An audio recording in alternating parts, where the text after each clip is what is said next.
Bu ay size Kore'de dizi, film, müzik, magazin konularında neler olmuş kısa kısa onlardan bahsedeceğim. Bakar mısınız arkadaşlar, ben ne yapayım? Söylediğim her partner mi iyi olur, kafayı yiyeceğim. Ki zaten bu kadar zamandır mazur görmüşsünüz. Tebrik ediyorum, hiçbiriniz de beni uyarmadınız. İmparatoriçe de ne kadar zor bir kelimeymiş, lanet ya. İnatla da bunu yazmışlar. Kral kraliçe neyimize yetmedi ya bizim. Daha çok var ya. Çok bekleyeceğiz. Ne gerek var mesela? Hızlı hızlı çekin, yayınlayın, izleyelim biz de. O kadar zorlamış ki kendini söylememek için belli ki. Böyle açıkladığında da dünyanın en mutlu insanı olmuştur eminim. Eminim işinizde de belki BTS'in hayranları arasında sevenler, onu takip edenler, Yontan'ı sevenler vardı. Bakın benim elimde böyle bir fotoğraf var. Ben bu fotoğrafı yayınlarım. Evet, yine beni çok mutlu eden, heyecanlandıran bir dizi.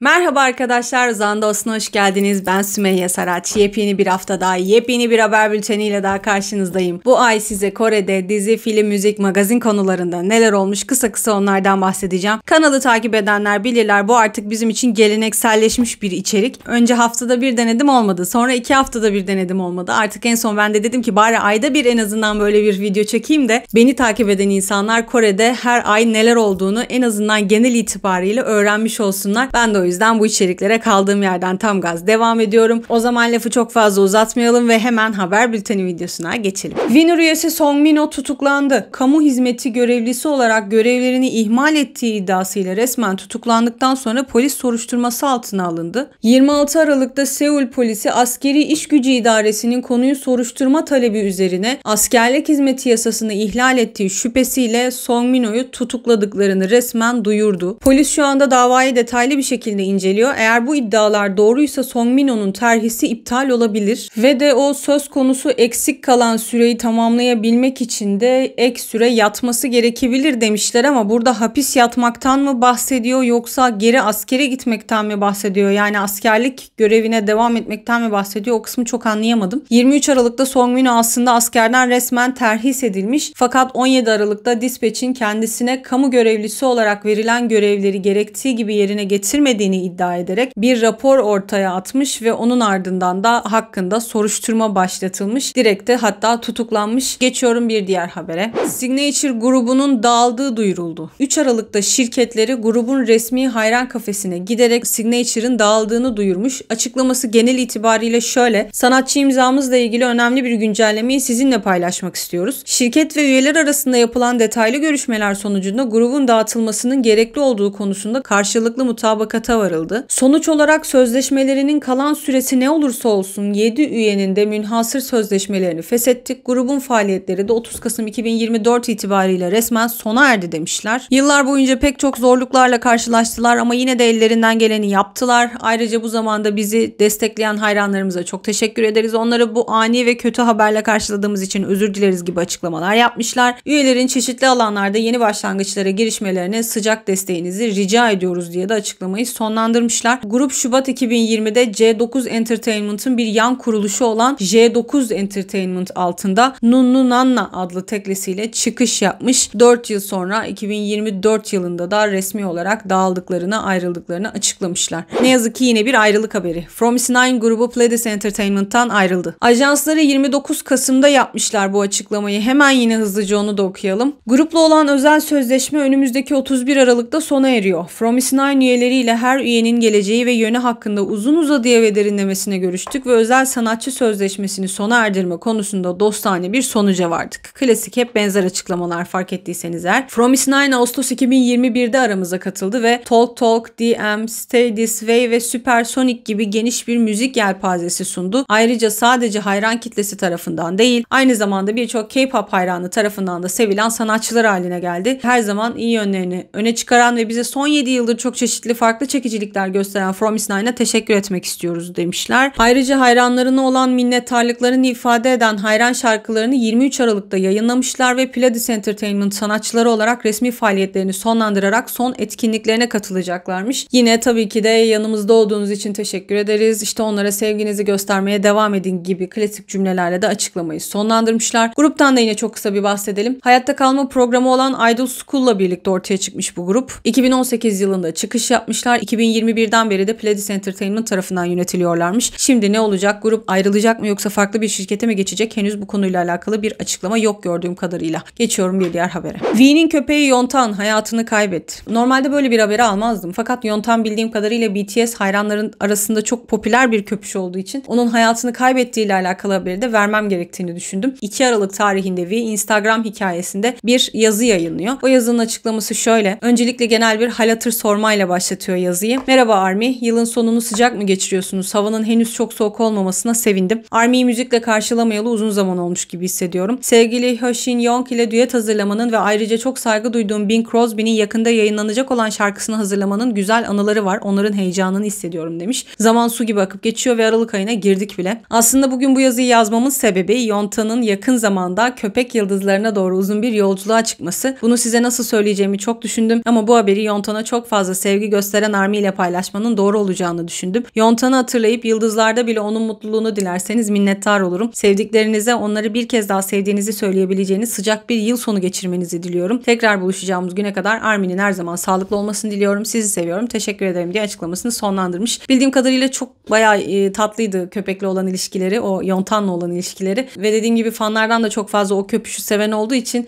onun ölümünü de bu şekilde açıklamak istemiş. Açıklama ihtiyacı hissetmiş daha doğrusu. Eminim içinizde de belki BTS'in hayranları arasında sevenler, onu takip edenler, Yontan'ı sevenler vardı. Ben de en azından bu şekilde bu haber bülteninde bundan da bahsetmiş oldum. Geçiyorum bir diğer habere. Jung Hoyeon ve Lee Dong-hee 9 yıllık ilişkilerini sonlandırdı. 26 Kasım'da bir medya kuruluşu bu iki oyuncunun ayrıldığına dair bir haber yayınlıyor. Habere yanıt olarak da iki tarafın şirketi açıklama yapıyor. Diyorlar ki evet bu ikili yollarını ayırdı ve iyi meslektaşlar olarak kalmaya karar verdiklerini belirtti demişler. Bu habere yanıt olarak da iki oyuncunun ajansı doğrulama açıklaması yayınlamış. Demişler ki evet bu ikili ayrıldı ve iyi meslektaşlar olarak kalmaya karar verdi. 9 yıldan da anlaşılacağı gibi bayağı uzun bir süredir birlikteydi bu iki oyuncu. 2015 yılında çıkmaya başladılar ve 2016 yılında da ilişkilerini kamuoyuna duyurdular. Ben şunu hatırlıyorum. 2021 yılında Squid Game dizisiyle Jung Hoyeon patlayınca o dizide zaten başrollerden bir tanesiydi, izleyenler bilirler ve o diziden sonra çok büyük bir popülariteye ulaştı bütün dünyada, sadece Kore'de değil. İnsanlar kızın her şeyini araştırmaya başlayıp Lee Dong-hee ile sevgiliymişe falan geldi olay. Oysa 2016'dan beri aslında bilinen bir gerçekmiş ama Jung Hoyeon'u çok tanımadığımız için o dönemlerde pek de dikkatimizi çekmemiş. Bu ikiliyi oradan hatırlıyorum. Ne yazık ki ayrıldıklarına dair de açıklama gelmiş. Valla ben evlilik haberi beklerdim en azından bu kadar uzun birliktelikten sonra ama ayrıldıkları da hayranları için de özellikle kötü bir haber olmuş. aespa üyesi Winter ve ENHYPEN üyesi Jungwon'un çıkma söylentileri yalanlandı. 11 Aralık'ta bir kişi Winter ve Jungwon'un Cheongdam semtindeki bir viski barında birlikte olduğunu iddia ederek internette bir paylaşım yapıyor. Bu çıkan haberlerin ardından da iki tarafın şirketi hemen çıkıp bir açıklama yayınlıyor. aespa'nın ajansı SM Entertainment söylentilerin asılsız olduğunu söyledi. Bu fotoğrafı yayan kişi parasal kazanç elde edebilmek için önce bir medya kuruluşuna gidiyor ve o medya kuruluşu aracılığıyla SM'e ulaşmaya çalışıyor. Aslında yapmaya çalıştığı şey şu: bakın benim elimde böyle bir fotoğraf var. Ben bu fotoğrafı yayınlarım ama eğer bana para verirseniz onu yayınlamaktan vazgeçeceğim gibi bir durum var. Sonrasında o medya kuruluşu tabii ki de böyle bir sebepten dolayı SM'le iletişime geçmeyi reddedince o vatandaş da bu fotoğrafı tamamen kötü bir niyetle yayınlamaya karar veriyor. SM de diyor ki biz o kişi hakkında yasal bir işlem başlatacağız diyor. ENHYPEN'ın ajansı da konuyla alakalı yine benzer şeyleri söylemiş. Çıkma söylentileri doğru değil. Sanatçılarımızın mahremiyetini ihlal eden veya kötü niyetli söylentiler yayan her türlü eyleme karşı güçlü bir şekilde savaşacağız demişler. Yani iki tarafta aslında bu fotoğrafı yayan kişiye dava açacağını, yasal işlem başlatacağını duyurmuş. Yani bu arada tamam çıkma söylentileri doğru değil falan filan ama hani o yayınlanan görselin, yayınlanan fotoğrafın nasıl bir şey olduğunu veya neden öyle bir fotoğraf olduğunu da bilmiyoruz. Yani SM zannedersem böyle bir açıklama yapmamış. Bu açıklamada sadece o görselin kötü niyetle paylaşıldığı söylenmiş. Ama olabilir, ben hep söylüyorum ya, yani insanlar arkadaş da olabilirler. Bunlar sadece farklı cinsiyette oldular diye buluştuklarında illa neden hemen sevgili söylentileri çıkıyor? Bir erkeğin kız, bir kızın erkek arkadaşı olamayacak mı? Hani tamamen arkadaş olarak yaklaştığı insanlar olamayacak mı? Bence olabilir. Ama ve lakin bununla alakalı bir açıklama yok. Sadece sevgili söylentilerini net bir şekilde yalanlamış iki tarafta. Geçiyorum bir diğer habere. Evet, geldik dizi haberlerine. Bu ayın dizi haberleri beni bayağı bir heyecanlandırdı sevgili dostlar. Şimdi ben de sizinle hemen bu dizi haberlerini paylaşacağım. Jung Kyung-ko, Sorina ve Cha Hak-yeon yeni bir dizide başrol oynayacak. Labor Attorney Nomujin dizisi bir işçi avukatının hikayesinin yanı sıra çeşitli çalışma ortamlarında yaşanan yaşanan çatışmalar ve ilişkiler etrafında dönecek bir dizi olacak. Jung Kyung-ho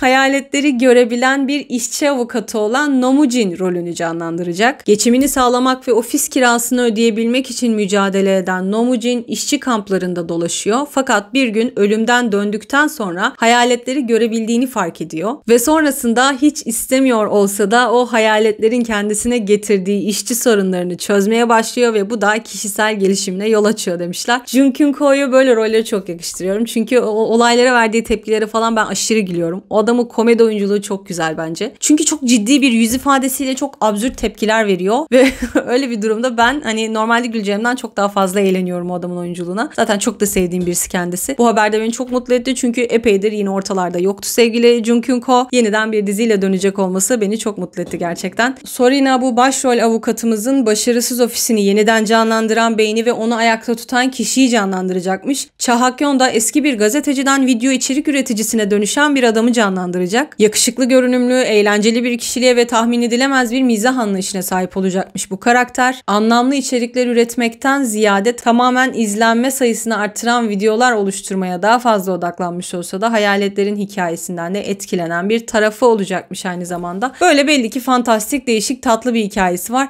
Severim ben böyle dizileri. Özellikle bir karakterin hayaletleri görmesi, onların dertlerini, sorunlarını çözmeye çalışması hikayesi güzel oluyor. Bir de bunu yapacak olan kişi de Jung Kyung-ho ise seve seve izlerim diye düşünüyorum bu diziyi. Dizinin yayın tarihiyle alakalı da 2025 Mayıs ayını işaret etmişler. O tarihlerde de vizyona girmesi bekleniyormuş. Park Bo Young ve GOT7 üyesi Jin Young yeni bir dizide başrol oynayacak. Evet, yine beni çok mutlu eden, heyecanlandıran bir dizi. Unknown Soul dizisi tamamen farklı hayatlar süren ikiz kız kardeşler hakkında romantik bir dizi olacak. Park Bo Young bu dizide ilk defa 2 tane karakteri canlandıracakmış. Zaten ikiz kardeşler demiştik. O ikiz kardeşlerin ikisini de Park Bo Young canlandıracak ve bunların karakterleri de birbirlerinden çok farklı. Aslında bir nevi Park Bo Young için baya oyunculuğunu her açıdan gösterebileceği bir dizi olacak bu. Görünüşleri aynı ama her açıdan farklı olan ikiz kardeşler Yomuji ve Yomire'yi canlandıracak. Küçük ikiz olan Yomiji bir zamanlar gelecek vadeden bir atletizm sporcusuydu ancak şimdi kısa şöhret anından sonra özgür ruhlu bir hayat sürüyor.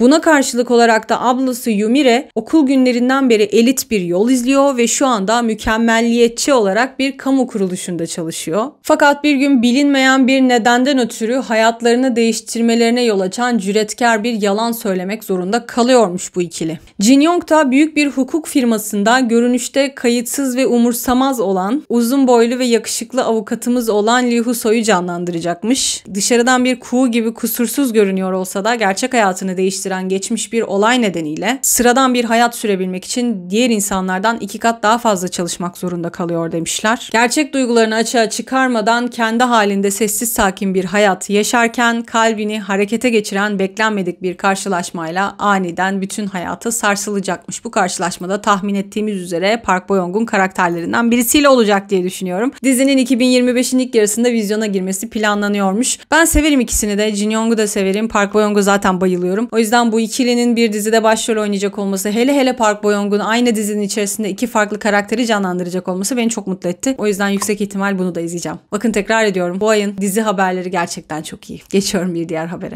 IU ve Byung Woo Seok yeni dizide partner oldu. Bakar mısınız arkadaşlar? Ben ne yapayım? Söylediğim her partner mi iyi olur? Kafayı yiyeceğim. Kakao Entertainment 2 Aralık'ta IU ve Byung Woo Seok'un NBC'nin yaklaşan dizisinde başrol oynayacaklarını duyurdu. Wife of a 21st Century Prince. Yine oku bitmeyen bir isimle daha karşı karşıyayız. Şöyle bir konusu var bu dizinin. Anayasal monarşiyle yönetilen alternatif bir Kore versiyonunda geçecek bu hikaye. Bu anayasal monarşi dediğimiz şey de şu, hani babadan oğula geçen tek bir kişi tarafından yönetilen ülke anlayışı. O anlayıştan bahsediyorlar. Devam edeceğim ama bu bana direkt The King Eternal Monarch'ı hatırlattı. O da bu tarz bir şeydi yanlış hatırlamıyorsam. Onda da hala böyle bir krallık dünyası vardı. Onda da aynı böyle alternatif bir evrenden bahsediyorlardı. Bu da o tarz bir şey olacak muhtemelen. Karakterler şöyle. IU, Kore'nin en büyük holdinginin sahibi olan ailenin ikinci kızı rolünde olacak bu dizide. Güzellik, zeka ve sert bir rekabetçilikle doğan Song Hee-ju her zaman her türlü avantajdan yararlanıyor fakat sıradan statüsü beklenmedik bir şekilde mükemmel hayatında bazı engellere sebep olduğu için ülkenin prensiyle bir şekilde yakınlaşmaya başlıyor. Bu yakınlaştığı ülkenin prensi de kim? Tabii ki Byung Woo Seok. Byung Woo Seok da bu arada kralın ikinci oğlu olarak doğmuş bir prens. Yani ikinci oğlu oğul olarak doğduğu için de kraliyet statüsünden başka hiçbir şeye sahip değil kendisi. Hayatı boyunca da bu kimliğini gizleyerek yaşamış. Fakat bizim kızla Ayu ile tanıştıktan sonra da hayatında çok büyük bir değişim yaşayacakmış o da. Dizinin 2025'in ikinci yarısında yayınlanması planlanıyormuş. Daha çok var ya. Çok bekleyeceğiz. Ne gerek var mesela? Hızlı hızlı çekin, yayınlayın, izleyelim biz de. Ayu'yu da çok severim. Yomusok'u da çok severim. Yani ben kafayı yemeyeyim de kim yesin sevgili dostlar. Bu saydığım 3 diziyi de %99 falan izleyeceğim, Allah bana ömür verirse inşallah. Geçiyorum bir diğer dizi haberine. Jung Ji-hoon ve Kang Dong-won'un yeni bir Disney Plus dizisinde başrol oynayacağı onaylandı. Dizimizin adı Tempest. ABD'nin eski büyükelçisi olarak uluslararası bir üne kavuşmuş bir diplomat olan Moon-ju, yani Jung Ji-hoon'un karakteri ve bilinmeyen bir uyruğa sahip olan özel ajan San-ho'nun hikayesini anlatacak. Bu ikili birlikte büyük bir davanın ardındaki gizli gerçeğin peşinden koşacakmış. Tabii ki de San-ho dediğimizde Kang Dong-won'un karakteri. Jung Ji-hoon verdiği kararlar sebebiyle uluslararası toplumda büyük bir güven kazanan bir karakteri canlandıracak. Kang Dong-won ise milliyeti ve geçmişi bir perdenin ardında gizlenen gizli bir üst düzey uluslararası paralı asker olan gizemli San-ho rolünü canlandıracakmış. Dizinin 2025'te Disney Plus'ta yayınlanması bekleniyor demişler. Bu diziyle alakalı şöyle kısa bir bilgi vereceğim. Kang Dong-won normalde bir sinema oyuncusu arkadaşlar. Çok fazla sinema filmi var bu adamın. Asyan Wiki'den bakayım dedim. Topu sadece 3 tane dizi çekmiş bu zamana kadar. Bu da 4.'sü olacak. Size en son çektiği dizinin tarihini söyleyeceğim. 2004. Tam 20 yıl sonra bu adam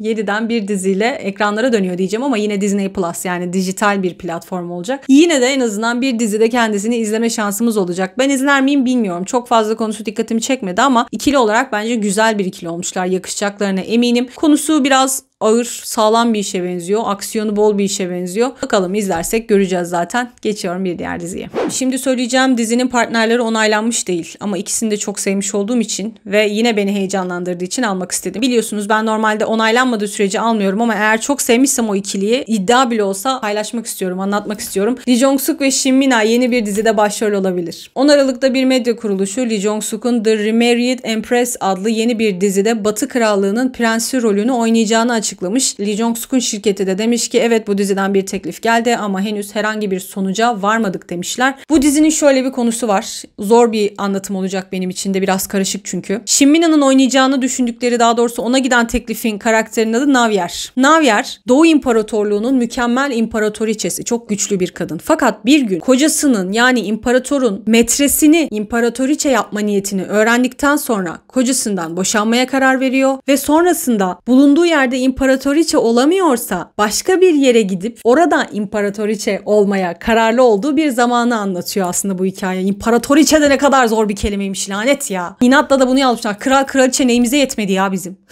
Kral de kraliçe de imparatoriçe ne ya? Lee Jong-suk'a da Batı Krallığı'nın prensi ve tahtının varisi olan Henrik Alex Laszlo rolünü oynaması için teklif yapılmış. Bunlar nasıl isimler ya? Bu karakterimiz de muhtemelen Navyer'e aşık olacak ve tahta çıktıktan sonra bu ikili ortak bir zeminde buluşarak evlenecekler ve biz muhtemelen bu iki güçlü karakterin neler yapacağını izleyeceğiz. İsimler niye böyle bilmiyorum ama hikayesi güzele benziyor. Yani beni takip edenler bilirler, ben saplantı derecesinde güçlü kadın karakterlerin hayranıyım, hastasıyım. Belli ki bu da onlardan bir tanesi olacak. İmparatoriçe falan var işin içinde. O yüzden bu da gelirse izlerim diye düşünüyorum. Başrollerde böyle olursa güzel olur diye düşünüyorum. Çünkü Lee Jong-suk'u çok fazla dönem dizilerinde izlemedik bildiğim kadarıyla. İzlediysek de benim aklımda kalmamış. Ama böyle bir dönem dizisinde prens rolünde, bir de onun da görseli de temiz, güzel yüzlü bir çocuk ya. Prens rolünde izlemek eminim güzel olacak. Shin Min-a'da şöyle, çok seviyorum kendisini ama hep böyle daha bebeksi, daha naif, daha sempatik rollerde izledik. Bu kadar güçlü bir kadın karakteri eğer onaylanırsa nasıl canlandıracak, inanın merakla bekliyorum. İnşallah yakın bir zamanda dizinin başrollerinin de kim olacağını öğreniriz. Çünkü ben konusunu sevdim. Muhtemelen çıkınca da izlerim diye düşünüyorum inşallah. Geçiyorum bir diğer habere. Dizi haberlerimiz bitti. Comeback haberleriyle devam ediyorum. Boy Next Door 2025'e geri dönüşle başlayacak. 14 ve 15 Aralık tarihlerinde verdikleri bir konserde sahnede bu müjdeli haberi vermişler hayranlarına. Ocak ayında geri dönüş yapmayı planladıklarını duyurmuşlar. Durumu sahnede şöyle açıklamışlar. Bu geri dönüşü yapmak %100 üyelerin görüşlerine dayanıyordu. Ödül törenleriyle ve bu tur için hazırlık yapmakla gerçekten meşgul olsak da tüm bunların ortasında bu geri dönüş yapmaya karar verdik. Çünkü üyeler bunu istiyordu. Ne olursa olsun Ocak ayında geri dönüş yapmaya kararlıyız demişler. Grup geri dönüşlerinin ardından Asya turnesi için yurt dışına çıkacak ve turne 30 Ocak'ta Tokyo'da verilecek konserle başlayacakmış. demiş. Geçiyorum bir diğer habere. Infinity Mart ayında geri dönüyor. Onlar da yine 8 Aralık'ta verdikleri bir konser sırasında duyurmuşlar bu güzel haberi. Konser sırasında ekranda birden Infinity geri dönüyor. Mart 2025 yazan bir mesaj yayınlanmış. Infinity bilmeyenler için söyleyeyim, çok eski bir grup. 2010'dan beri aktifler, sektördeler. Benim de çok sevdiğim bir grup. Çok fazla şarkıları bana hitap etmese de üyelerini çok seviyorum. Aslında 7 kişi olarak çıkış yapmışlardı. Fakat ne yazık ki Hoya içlerinden ayrıldı. O yüzden de 6 kişi olarak yollarına devam ediyorlar. Mart ayında da geri döneceklermiş. Eminim eski hayranlar, eski K-pop fanları benim gibi mutlu olmuşlardır. Ya inanın, şarkılarının güzel veya kötü olmasının hiçbir önemi yok. Eski K-pop şarkıcıları, grupları aktif oldukları zaman ben çok mutlu oluyorum. Çünkü böyle kendimi geçmişe gitmiş gibi hissediyorum. Infinity de sırf bu yüzden muhtemelen yayınlandığı dönemde kliplerini izliyor olacak.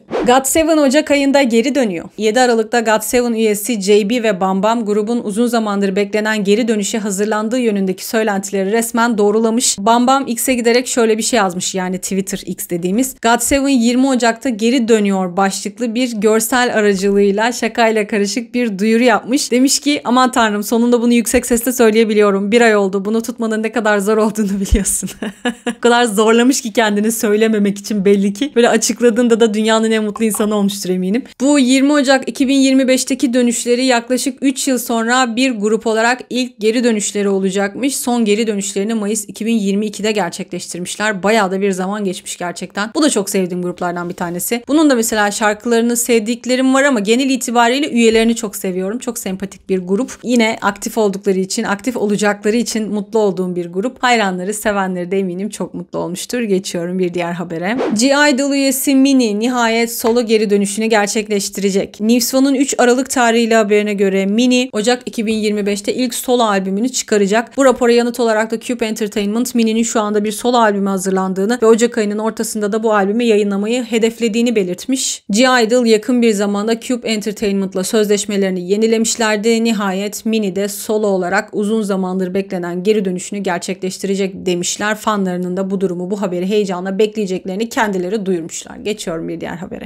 IVE grubu 2025 yılının başında geri dönecek. 1 Aralık'ta Starship Entertainment, IVE'ın Ocak ayında resmen geri döneceğini duyurdu. Şirketin 1 Aralık tarihindeki açıklamasını kısaca okuyacağım size. Bugün çıkışlarının 3. yıl dönümünü kutlayan IVE, şu anda Ocak ayında geri dönüş hedefiyle yeni bir albüm hazırlamak için tüm kalbini ve ruhunu ortaya koyuyor demişler. Bir de grubun lideri olan An Yuji'nin bir açıklaması var. Onu da hızlıca okuyayım. Gerçekten bir rüya gibi hissettiren dünya turumuza çıkarken dünyanın dört bir yanındaki Dive sayesinde, IVE'ın hayranları Dive dediği, hangi şehirde performans sergilersek sergileyelim bizi her zaman memnuniyetle karşıladıkları için çok mutluyduk. Üyelerin kaynaşıp daha da yakınlaşabildiği harika bir zamandı. Ayrıca bugün çıkışımızın 3. yıl dönümü ve Dive sayesinde IVE çok fazla sevgi aldı ve bu yıl gerçekten çok mutluyduk. Umarım bu yılın geri kalanında IVE'ın performanslarını izlerken siz de keyif alırsınız. Umarım 2025'in başında IVE'a katılmaya hazırlanırsınız demişler. Bu şekilde de Ocak ayında geri dönüşlerini duyurmuşlar. Geçelim artık marka itibar sıralamalarına. Bu sıralamalara geçmeden önce bir açıklama yapacağım. Niye bilmiyorum ama ben bunları hep marka itibar sıralaması dedim. Bu kadar haber bülteni videosu çektik, zaten hepsinde de ısrarla böyle söyledim. Fakat geçenlerde şunu fark ettim ki bu aslında marka itibarı sıralamasıymış. Ben neden o ı'yı yok saydım inanın bilmiyorum. Neden marka itibar sıralaması dedim inanın bilmiyorum ama ağzım buna o kadar alıştı ki bunu yeniden marka itibarı sıralamasına çevirmek benim için birazcık zor olacak. Hatırladığım zamanlarda bunu böyle söyleyeceğim ama diğer zamanlarda marka itibar sıralaması dediğimde de lütfen beni mazur görün ki zaten bu kadar zamandır mazur görmüşsünüz. Tebrik ediyorum. Hiçbiriniz de beni uyarmadınız.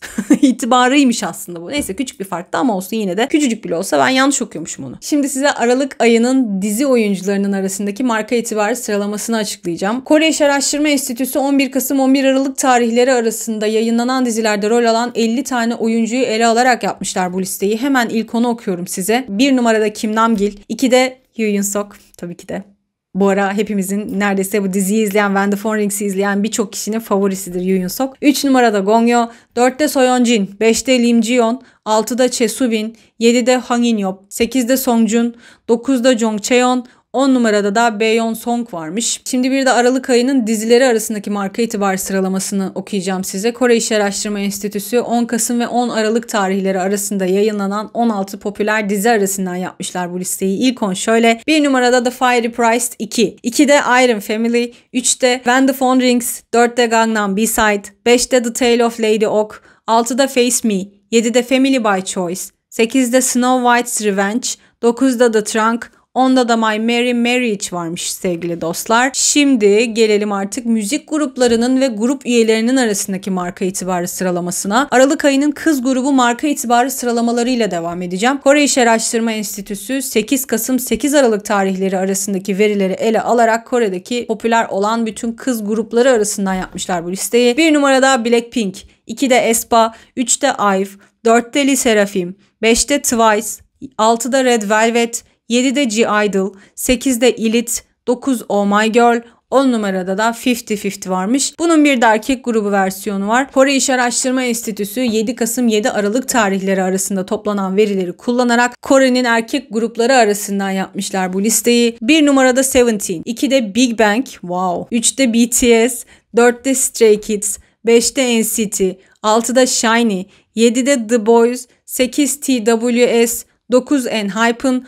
10 numarada da ATEEZ varmış. Bir de tabii ki bunun grup üyeleri arasındaki sıralamaları var. Aralık ayının kız grubu üyeleri arasındaki marka itibarı sıralaması da açıklandı. Kore İş Araştırma Enstitüsü 15 Kasım 15 Aralık tarihleri arasındaki verileri kullanarak 712 kız grubu üyesi arasından yaptılar bu sıralamayı. İlk 10 şöyle: 1 numarada Blackpink üyesi Rosie, 2'de aespa Karina, 3'te IVE üyesi Jang Won Young, 4'te Blackpink'ten Jennie, 5'te aespa'dan Winter, 6'da Girls' Generation'dan Taeyeon, 7'de IVE üyesi Han Yujin, 8'de Blackpink üyesi Lisa, 9'da aespa'dan Jisoo, 10'da da aespa'dan Ning Ning varmış. Bir de son olarak erkek grubu üyeleri arasındaki marka itibar sıralamalarını da okuyup bitireceğim. Kore İş Araştırma Enstitüsü 14 Kasım 14 Aralık tarihleri arasındaki verileri kullanarak 745 erkek grubu üyesi arasından yaptılar bu listeyi. 1 numarada Big Bang üyesi G-Dragon, vay arkadaş GD yine döktürüyor. 2 numarada Astro üyesi Cha Eun-woo, 3'te BTS'ten Jin, 4'te Rise üyesi Wonbin, 5'te BTS'ten Jimin, 6'da Vanavan'dan Kang Daniel, 7'de BTS üyesi Jungkook, 8'de Big Bang üyesi Daesung, 9'da Big Bang üyesi Taeyang, 10 numarada da BTS'ten V varmış. Yani bu listeye arada bir GD'nin girdiğini görüyorduk da gerçekten Daesung'la Taeyang'ı epeydir görmüyordum bu listede. Yani hatta galiba hiç görmedim. Eskilerden malumunuz yine Big Bang. O yüzden böyle onların herhangi bir üyesini bu listelerde görünce ister istemez çok mutlu oluyorum. Benim de çok sevdiğim bir gruptu çünkü zamanında. Ve bu şekilde de bu ayın haber bülteni videosunun da sonuna gelmiş olduk. Umuyorum atladığım, es geçtiğim önemli bir haber olmamıştır. Olduysa da inanın gözümden kaçmıştır. Hiçbirisini bilinçli bir şekilde almamazlık yapmıyorum. Videoyu beğendiyseniz alt kısımdan beğene tıklamayı, kanala hala abone değilseniz ki olmayanlarınız çok var biliyorum, abone olmayı lütfen unutmayın. Yepyeni haftalarda yepyeni videolarla görüşmek üzere. Hoşça kalın.